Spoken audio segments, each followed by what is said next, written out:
Release అయిన తర్వాత మనం అనుకున్న సక్సెస్ సాధించలేదే అనుకునే ఒక 3 సినిమాలు ఏ సినిమాలు చెప్తావు? అంటే నేను అనుకున్న రేంజ్‌కి రానిదంటే నాకు బాగా నచ్చిన సినిమా 'ఒక్కడున్నాడు.' హ్మ్. 'ఒక్కడున్నాడు' చాలా మంచి సినిమా. వెరీ గుడ్ ఆ కాన్సెప్ట్. Blood group.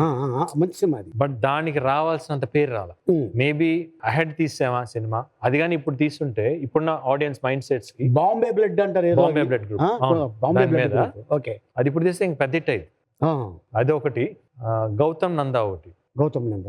అంటే దానికి ఇంకా మేబీ చిన్న చిన్న తప్పులు ఉండుండొచ్చు. బట్ స్టిల్ దానికి రావాల్సిన పేరు రాలా. సంపత్ నంది కదా డైరెక్టర్. సంపత్ నంది. దాంట్లో హీరోను. 2 హీరో అండ్ విలన్ 2 చేశారు. 2 క్యారెక్టర్స్ అన్నమాట. ఓకే. అంటే ఆ చేంజ్ ఓవర్స్ చాలా బావుంటాయి. హ్మ్.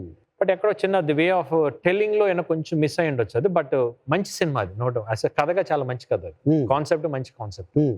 అది నేను అనుకున్నంత ఎక్స్‌పెక్ట్ రాలా. రీచ్ అవ్వలేదు. ఓకే. మూడో సినిమా మూడోది ఇంకా మిగతాయి కొన్ని నేను అప్పుడే అనుకున్న మధ్యలో ఇది రాదులే. ఇది ఎవలదాం దవల సత్యం. అవును.